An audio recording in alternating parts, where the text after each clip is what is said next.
Hello dear raptors. So ముందే చెప్పేస్తున్నా, ఈ క్లాస్లో ఎగ్జామ్ పాయింట్ ఆఫ్ వ్యూలో ద మోస్ట్ ఇంపార్టెంట్ కరెంట్ అఫైర్స్ని ఇప్పుడు డిస్కస్ చేద్దాం. ఇప్పుడు ఎక్స్క్లూజివ్గా నేను మీతో మాట్లాడబోయే టాపిక్స్ ఏంటంటే రెండు టాపిక్స్. నోట్బుక్ని జాగ్రత్తగా నోట్ చేసుకోండి. ఇంతకుముందు చాలా ఎంసీక్యూస్ దీని మీద మనకి పడ్డాన్ని మనం అబ్జర్వ్ చేయొచ్చు.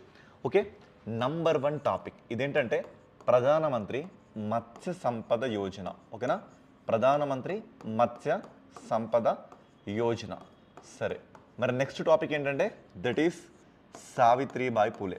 Okay, that is Savitribai Phule. Okay okay raptors, వినండి. ఇప్పుడు ఈ రెండు పాయింట్స్ మనకి ఎలా ఇంపార్టెంట్ అంటే, ఒకటి వచ్చేసి ఎకానమీ కాంటెక్స్ట్లో లేదంటే స్కీమ్స్ ఎగ్జామ్ ఏదైనా ప్రధానమంత్రి ఫసల్ బీమా Yojana, Pradhan Mantri Krishi Sinchayee Yojana, per drop, more crop, Diksha, PM Vikasit, PM Shri, ఇలాంటి స్కీమ్స్ ఎన్ని వినట్లేదు మనం. ఒక దాంట్లో ఈ scheme the most important scheme. Okay, మరి నెక్స్ట్ సావిత్రిబాయి పూలే ఎన్నిసార్లు ఎగ్జామ్ పాయింట్ ఆఫ్ వ్యూ దీన్ని మనం అబ్జర్వ్ చేస్తున్నాం. ఈ రెండు టాపిక్స్ని ఇప్పుడు నేను డిస్కస్ చేయబోతున్నా. ఓకేనా, చలో మనం ఫస్ట్ టాపిక్ వెళ్తే ఇక్కడ మనకి ఏం కనబడుతుంది, ప్రధానమంత్రి మత్స్య సంపద యోజన కనబడుతుంది. ఆ పేర్లోనే ఉంది. జనరల్గా ఇక్కడ మన కరెంట్ అఫైర్స్ ఎలా ఉంటాయంటే మీకు తెలుగు ఇంగ్లీష్ రెండిట్లలో కాన్ చూడండి. ఇగో తెలుగు ఇంగ్లీష్ కదా, సో తెలుగు ఇంగ్లీష్ ప్రతిదీ కూడా మన తెలుగు ఇంగ్లీష్లో ఉంటుందండి. ఓకేనా, సరే ఇప్పుడు డిస్కస్ చేసుకుందాం. ఇక్కడ స్టోరీ ఏంటంటే మత్స్య అంటే ఏంటి, ఫిషెస్, చేపల గురించి. సంపద యోజన, వాటిని మనం సంపద ఎలా సృష్టించాలి. ఇది ప్రెసెంట్ న్యూస్లోకి ఎందుకు వచ్చింది. ఫస్ట్ ఆఫ్ ఆల్ మీరు ఎస్ఐపిసికి ప్రిపేర్ అవుతుంటే ఇక్కడ మీకు టర్మ్ గుర్తుపెట్టుకోవాలి. ఇది లాంచ్ అయిన ఆ ఇయర్ ఎప్పుడు ఇది మనకి 2020లో సెప్టెంబర్లో లాంచ్ అయిందండి. మరి స్పెషాలిటీ ఏంటి, ఎందుకు సార్ ఇప్పుడు మనం మాట్లాడుకుంటున్నాం అంటే దీన్ని మొత్తం టోటల్ అవుట్లే అంటే మొత్తం బడ్జెట్ దీనికి మనం ఎంత అనుకున్నామంటే సుమారుగా ఒక 20,000 కోట్లకు పైచీలుగా మనం దీన్ని అనుకున్నాం. బట్ ఇప్పుడు ఈ సంవత్సరం అంటే ద ఫినాన్షియల్ ఇయర్ 2026-27కి మనం దీనికి అడిషనల్గా ఒక 2,500 కోట్ల రూపాయలని అలొకేట్ చేసినాం. This is the story. Now we are discussing about this current affair. That's it, అయిపోయింది. మరి ఇప్పుడు అసలు ప్రధానమంత్రి మత్స్య సంపద యోజన అంటే ఏంటో మనం చూసుకుందాం. ఇది ఏం చెప్తుందంటే ప్రపంచంలోనే రెండవ అతిపెద్ద ప్రొడ్యూసర్, ఓకేనా, రెండవ అతిపెద్ద ఉత్పత్తిదారుగా ఎవరిని తీర్చిదిద్దాలనుకుంటుంది, ఇండియాని తీర్చిదిద్దాలనుకుంటుంది. ఆ కాంటెక్స్ట్గా ఇది పనిచేస్తుంది.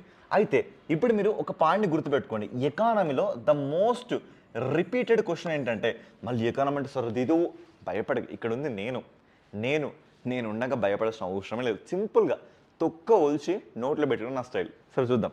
సో చూసుకుంటే ఎకానమీలో మనం అగ్రికల్చర్ సెక్టర్ అంటే వ్యవసాయ రంగం గురించి మాట్లాడుకుంటాం. వ్యవసాయ రంగం గురించి మాట్లాడుకుంటే దీంట్లో సబ్ సెక్టర్స్ మొత్తంగా మనకి 4 ఉంటాయండి.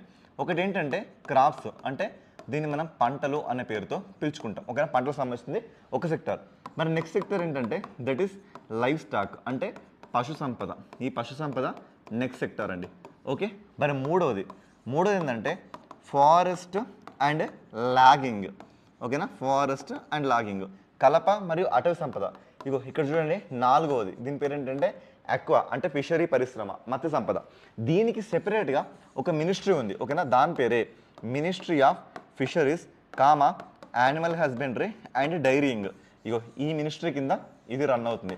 అయితే నేను మిమ్మల్ని అడుగుతున్న question, present who is the concern minister of this ministry of fisheries? నాకు దీనికి ఆన్సర్ కావాలి. నిన్నే ఆన్సర్ అడుగుతున్నా, కింద కామెంట్ చేయి. ఓకేనా, సరే అయిపోయింది కదా. ఇది స్టోరీ. దీనికి సంబంధించి మనం మాట్లాడుకుంటున్నాం. అయితే ఇక్కడ ఈ స్టోరీ ఏం చెప్తుందంటే ఫస్ట్ ఆఫ్ ఆల్ మనకున్న హార్బర్స్ని, అంటే ఇప్పుడు చూడండి కొత్త పోర్ట్స్ని కానీ కొత్త హార్బర్స్ని కానీ వీటన్నిటిని మనం మోడర్నైజ్ చేసి, అదేవిధంగా కోల్డ్ షీల్డ్స్ అంటే శీతల పరిశ్రమల్ని ఇంకా ఎన్హాన్స్ చేసి మన ఫిషరీస్ని ప్రపంచంలో ఉన్న ప్రతి నేలకి ట్రాన్స్ఫర్ చేయాలి. ఫైనల్గా ఇక్కడ దీన్ని ఏంటంటే రెండవ అతిపెద్ద ఉత్పత్తిదారుడు ఇండియాగా మార్చాలి అని దీన్ని తీసుకొచ్చారు. అయితే ఇక్కడ మీకు ఒక డౌట్ రావాలి. దీన్ని నేను ఏమంటున్నా అంటే సెంట్రల్ దీన్ని ఎలా తీసుకొస్తుందంటే ఫస్ట్ ఫేజ్లో ఇది కంప్లీట్గా సెంట్రల్ సెక్టార్ స్కీమ్గా మనకు కనబడింది.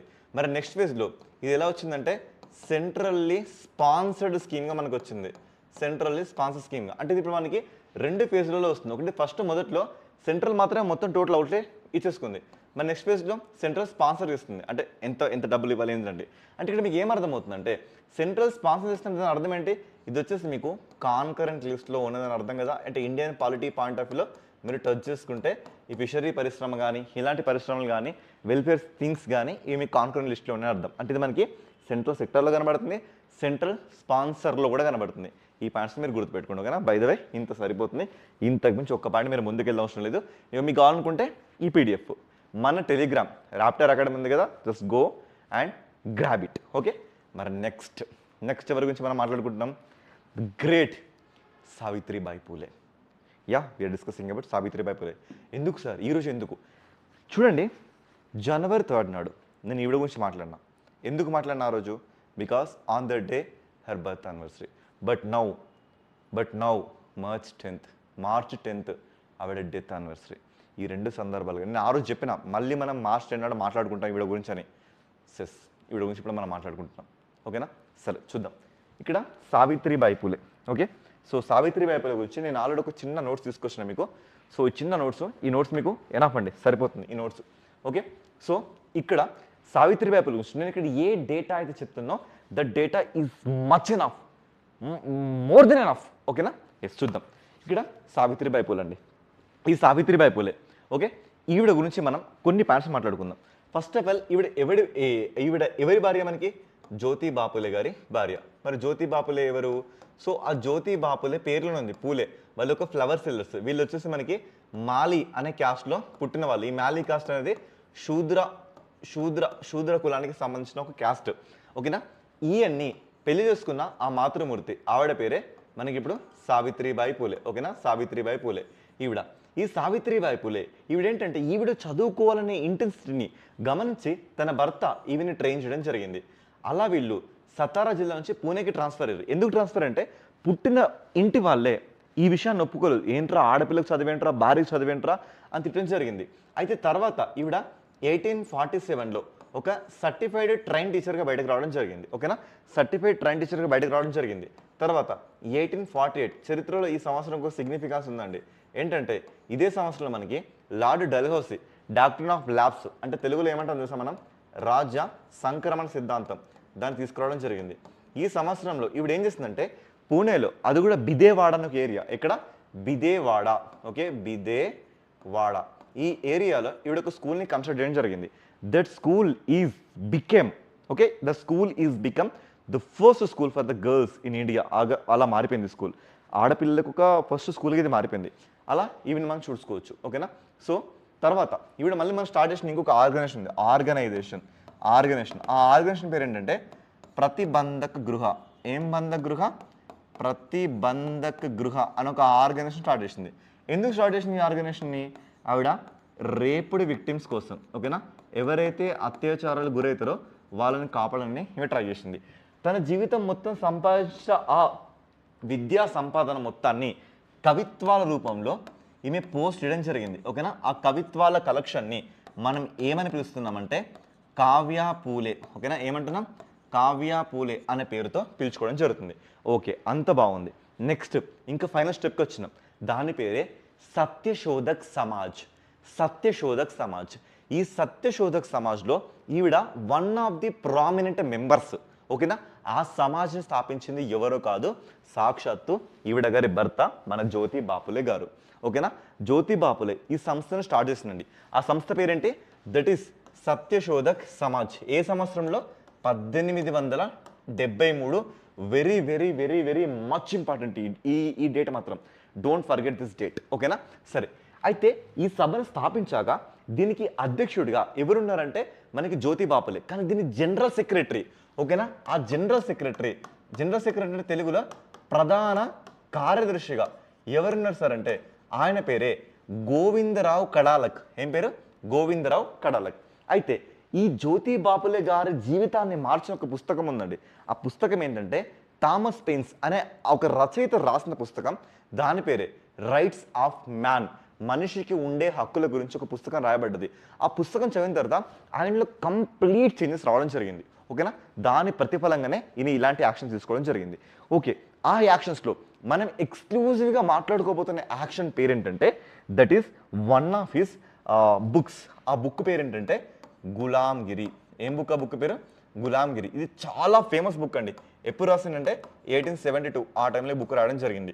ఈ గులాంగిరి బుక్లో ఈయన దేన్ని అడ్రస్ ఇస్తుందంటే కులతత్వం గురించి. ఓకేనా, కులతత్వం గురించి. ఈ కులతత్వం భారత్లో ఉన్న కులతత్వం గురించి ఈయన ఇక్కడ అడ్రస్ ఇస్తుండు. అదేవిధంగా యుఎస్ఏ లాంటి దేశంలో అక్కడ ఉన్న వర్ణతత్వం. వర్ణతత్వం అంటే మనం రేసిజం అంటాం. రేసిజం అంటే అరే వీడు నల్లోడ్రా, వీడు తెల్లోడ్రా, ఇగో ఇలాంటి విషయాల్ని ఆ పుస్తకం స్పృశించడం జరిగింది. ఓకేనా, మరి నెక్స్ట్ ఇది ఏం చేసిందంటే సమాజంలో ఉన్న బ్రాహ్మణిజం, ఓకేనా, బ్రాహ్మణుల డామినెన్సీ మొత్తాన్ని కంప్లీట్గా ఖతం చేసేసిండు. పెళ్ళిళ్ళకి పంతులు లేకుండా పెళ్ళిళ్ళు స్టార్ట్ చేసిండు. ఓకేనా, పంతులు లేకుండా పెళ్ళిళ్ళు చూడడం స్టార్ట్ చేసిండు. అలా బ్రాహ్మణ్స్ డామినెన్స్ని కంప్లీట్గా ఖతం చేసిండు. ఇది చెప్తున్న ఆ పుస్తకం పేరు ఏంటంటే, ఆ పుస్తకం పేరు వచ్చేసి ఇషారా. ఓకేనా, ఇషారా అనేది ఇది నంబర్ 2 పుస్తకం. ఓకేనా, దిస్ ఇస్ నంబర్ 1 పుస్తకం, దిస్ ఇస్ నంబర్ 2 పుస్తకం. మరి మూడో పుస్తకం, ఓకేనా, మూడో పుస్తకం పేరు ఏంటంటే తృతీయ రత్న. ఓకేనా, తృతీయ రత్న అంటే అర్థం ఏంటి సార్? ఇలా రకరకాల కులాలకి పెళ్ళిళ్ళు చేశాక వాళ్ళకి పుట్టిన సంతానానికి నాది ఏ కులం, నాది ఏ కులం తెలియదు, పైన కులం ఏంటో, అలా కులరహిత సమాజాన్ని సృష్టించి ఇన్ఈక్వాలిటీస్ని ఖతం చేయాలనుకున్నాడు.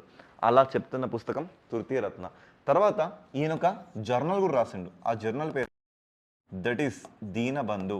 ఓకేనా, దీనబంధు అనే పేరుతో ఒక జర్నల్ కూడా ఈయన రచించడం జరిగింది. ఓకేనా, సో అదేవిధంగా మరొక ఆర్గనైజేషన్ స్టార్ట్ చేసిన ఈయన. ఆ ఆర్గనైజేషన్ పేరు దీనబంధు సార్వజనిక్ సభ. ఓకేనా, సో దాని పేరేంటి? దీనబంధు, దీనబంధు, దీనబంధు సార్వజనిక్ సభను ఈయన స్టార్ట్ చేయడం జరిగింది. ఓకేనా, ఇవి ఈయనకు సంబంధించిన one of the prominent important points and for your exam and your aspirational journey. ఓకేనా, మరి నెక్స్ట్ పాయింట్ ఆఫ్ లో సావిత్రిబాయి పులే గురించి కొన్ని పాయింట్స్ మనం తెలుసుకుందాం. ఓకేనా, ఈవిడ ప్రతిబంధ గృహ అనొక ఒక గృహాన్ని స్థాపించింది. ఎవరి కోసం? రేప్డ్ విక్టిమ్స్ కోసం. అదేవిధంగా 1848లో మనకి పూణేలో బిదేవాడ అనే ఏరియాలో ఆడవారి కోసం ఒక స్కూల్ని కన్స్ట్రక్ట్ చేయడం జరిగింది. ఓకేనా, తర్వాత ఈవిడ జీవితంలో ఉన్న మొత్తం కలెక్షన్ ఆఫ్ ది పోయమ్స్ అన్నిటిని కూడా కావ్యపూల్ అనే పేరుతో తీసుకొచ్చింది. ఇక చివరిగా 2015లో బీజేపీ గవర్నమెంట్ ఈవిడ గౌరవార్థం పూణే యూనివర్సిటీకి ఈవిడ పేరుని పెట్టడం జరిగింది. ఇవి ఈవిడకి సంబంధించిన కొన్ని ఇంపార్టెంట్ పాయింట్స్. అయితే 1890 ఈ టైంలో ఏం జరిగిందంటే జ్యోతి బాపులే గారు చనిపోవడం జరిగింది. ఈయన చనిపోయాక 1897లో పూణేలో మనకి ప్లేగు వ్యాధి విపరీతంగా ప్రజ్వలిల్లుతుంది.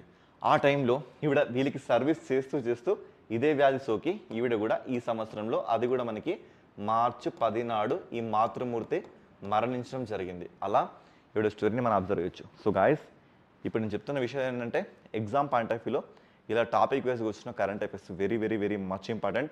ఎక్స్పీరియన్స్ చెప్తున్నా, సో అన్ని ఎగ్జామ్ చూసా కాబట్టి చెప్తున్నా, నీట్గా నోట్ చేసుకోండి. ఈ డేటా సరిపోతుంది. అండ్ ఇంతకంటే మోర్ అండ్ బెస్ట్ క్లాస్తో నెక్స్ట్ సెషన్లో మళ్ళీ కలుసుకుందాం. Until then, keep following our channel, keep showing a lot towards and spread this to your neighbors and dears. Thank you so much. Done.